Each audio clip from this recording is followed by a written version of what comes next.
Hello, నేను మీ CS రావు. జగన్మోహన్ రెడ్డి గారు London వెళ్ళి వచ్చిన తర్వాత 2.0 అనే దాన్ని బయటకు తీశారు. ఏంటి ఆ 2.0 అంటే, జగన్మోహన్ రెడ్డి 2.0 చూస్తారని చెప్పి ఆయన అంటూ ఉంటే, కాదు పులివెందుల 2.0 అని చెప్పేసి ప్రత్యర్థులు అంటున్నారు. ఏంటి ఇంతకీ పులివెందుల 2.0 అని అంటే, జగన్మోహన్ రెడ్డి గారు వరుసగా 3 అసెంబ్లీ సమావేశాలకు హాజరు కాకపోతే ఖచ్చితంగా ఆయన మీద అనర్హత వేటు పడుతుంది అనేది ఇప్పుడు డిప్యూటీ స్పీకర్గా ఉన్నటువంటి త్రిపుల్ స్పీకర్గా ఉన్నట్టు అయ్యన్న పాత్రుడు గారు చెప్తున్నారు. అసలు అసెంబ్లీకి పోవడమే వేస్ట్ అనే యాంగిల్లో ఇప్పుడు జగన్మోహన్ రెడ్డి గారు మాట్లాడుతున్నారు. కారణం ఏంటంటే, ప్రతిపక్ష హోదా ఇవ్వలేదు కాబట్టి అసెంబ్లీకి వెళ్ళడం కూడా అనవసరం అనేటువంటి అభిప్రాయంతో జగన్మోహన్ రెడ్డి గారు ఉన్నారు. ఆయన గైర్హాజరుతో పాటు ఆయనతోటి ఉన్నటువంటి మిగతా 10 మంది ఎమ్మెల్యేలను కూడా గైర్హాజరు అయ్యేలాగా ఆయన డైరెక్షన్ ఇచ్చారు. దీంతో ఒకవేళ ఆయన గైర్హాజరు అయినప్పటికీ మిగతా ఎమ్మెల్యేలు గైర్హాజరు అయితే ఆయనతో పాటు వాళ్ళను కూడా డిస్క్వాలిఫై చేయాల్సినటువంటి అవసరం ఉంటుంది. అందుకే బహుశా జగన్మోహన్ రెడ్డి గారి మాట కట్టుబడి ఉన్నటువంటి వాళ్ళు అనర్హత వేటుకు గురయ్యే అవకాశం ఉంది. లేదంటే అసెంబ్లీకి అటెండ్ అయితే కనుక వాళ్ళకి అనర్హత వేటు నుంచి తప్పించుకునేటువంటి ఛాన్సెస్ ఉన్నాయి. బట్ జగన్మోహన్ రెడ్డి గారు మాత్రం చాలా క్లియర్గా సిగ్నల్ ఇచ్చేశారు, అసెంబ్లీలోకి అడుగు పెట్టను. ఎందుకు అడుగు పెట్టనంటే, ప్రతిపక్ష హోదా ఇవ్వలేదు కాబట్టి. ప్రతిపక్ష హోదా ఇవ్వరు కాబట్టి అసెంబ్లీకి వెళ్ళటం కూడా వేస్ట్, అక్కడ మాట్లాడనివ్వరు ప్రతిపక్ష హోదా లేకపోతే అనేటువంటి అభిప్రాయాన్ని వ్యక్తం చేస్తున్నారు. మరి ఎమ్మెల్యేలుగా ఉన్నటువంటి వాళ్ళు ఆయా నియోజకవర్గాల్లో ఉండేటువంటి సమస్యల గురించి అసెంబ్లీలో ప్రస్తావించడానికి అవకాశం వస్తుందా రాదా అంటే వస్తుంది. ప్రతి వాళ్ళకి 0 అవర్లో ప్రతి వాళ్ళు వాళ్ళ నియోజకవర్గ సమస్యల మీద మాట్లాడేదానికి అవకాశం వస్తుంది. కానీ జగన్మోహన్ రెడ్డి గారు ఏం చెప్తున్నారంటే, ముఖ్యమంత్రిగా ఉన్నటువంటి చంద్రబాబు నాయుడు గారికి ఎంత టైం ఉంటుందో మాట్లాడటానికి అంతే టైం ఉండేలాగా ప్రతిపక్ష హోదాను తనకి ఇవ్వాలి అని చెప్పి అంటున్నారు. జనరల్గా సభానాయకుడికి ప్రతిపక్ష నాయకుడికి ఉండేటువంటి నిబంధనల్లో వెసులుబాట్లు డిఫరెంట్గా ఉంటాయి. సభానాయకుడు ఎప్పుడైనా సరే లేచి మాట్లాడచ్చు, కానీ ప్రతిపక్ష నాయకుడికి అలాంటి వెసులుబాటు ఉండదు. పైగా సభానాయకుడికి ఎంత టైం ఇస్తే అంత టైం ప్రతిపక్ష నాయకుడికి ఇవ్వాలి అనేటువంటి రూల్ కూడా లేదు. ఆ విషయం జగన్మోహన్ రెడ్డి గారికి తెలియదు అంటే తెలుసు. జగన్మోహన్ రెడ్డి గారు 2019 నుంచి 2024 వరకు ఆయన అధికారంలో ఉన్నప్పుడు ప్రతిపక్ష నాయకుడిగా చంద్రబాబు నాయుడు గారు ఉన్నారు. మరి జగన్మోహన్ రెడ్డి గారు మాట్లాడినంత సమయం చంద్రబాబు నాయుడు గారికి ఇచ్చారా? రికార్డ్స్ చూసుకుంటే ఇవ్వలేదు అని చెప్పి తెలుస్తుంది. మరి అలాంటప్పుడు జగన్మోహన్ రెడ్డి గారు ఎందుకు ఈ లాజిక్ తీస్తున్నారు అని అంటే, ఏదో ఒక కారణం చెప్పి అసెంబ్లీకి గైర్హాజరు కావాలి.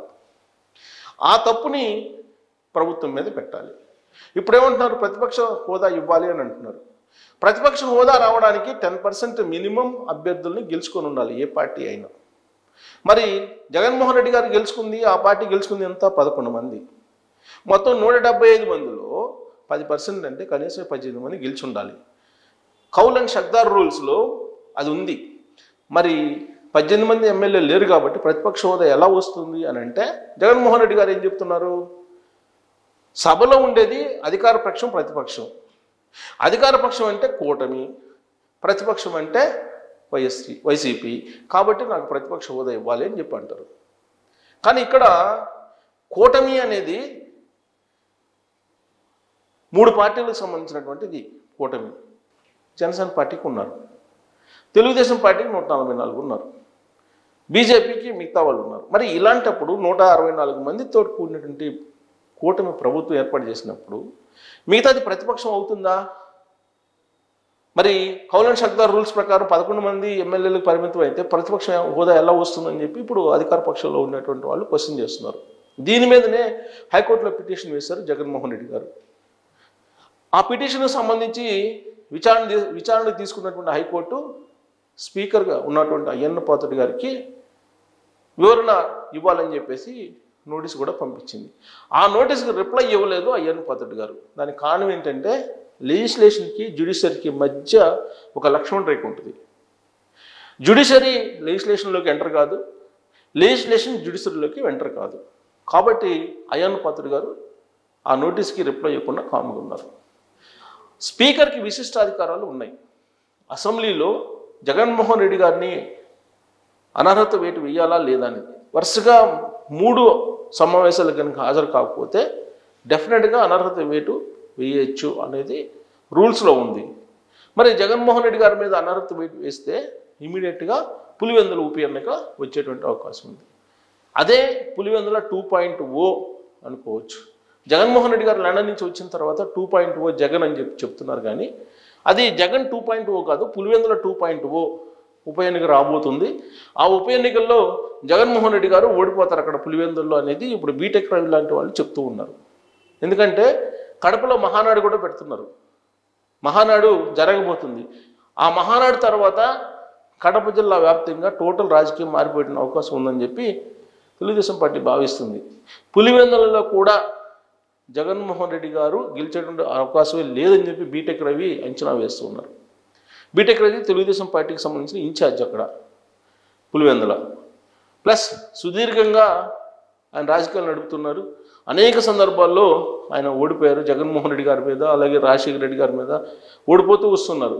ఇప్పుడు ఎమ్మెల్సీగా ఉన్నారు. కానీ ఈసారి మాత్రం ఖచ్చితంగా పులివెందుల్లో కూడా తెలుగుదేశం పార్టీ జెండా ఎగరవేయబోతున్నాము అని చెప్పి ఆయన చెప్తున్నారు.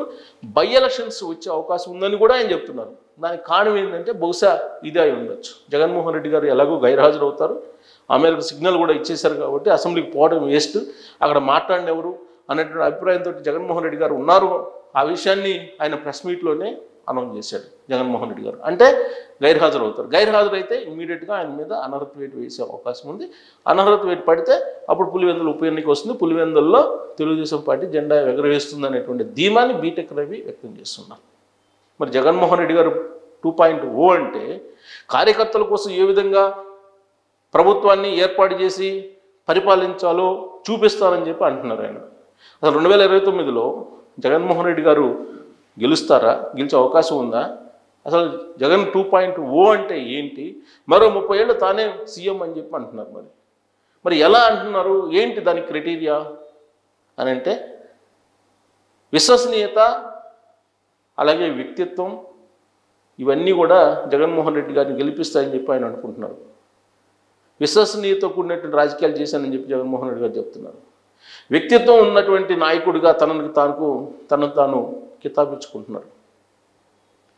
ఇవన్నీ కూడా విలువలతో కూడినటువంటి రాజకీయాలు చేశానని చెప్పి జగన్మోహన్ రెడ్డి గారు చెప్తున్నారు.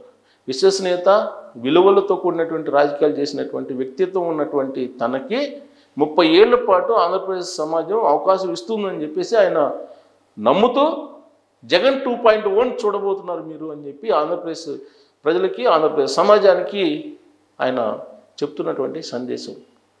మరి జగన్ 2.0ని మనం చూడాలా, లేదంటే పులివెందుల 2.0ని మనం చూడబోతున్నామా అనే దాని మీద కామెంట్ రూపంలో మీ అభిప్రాయాన్ని తెలియజేయచ్చు. Thank you very much.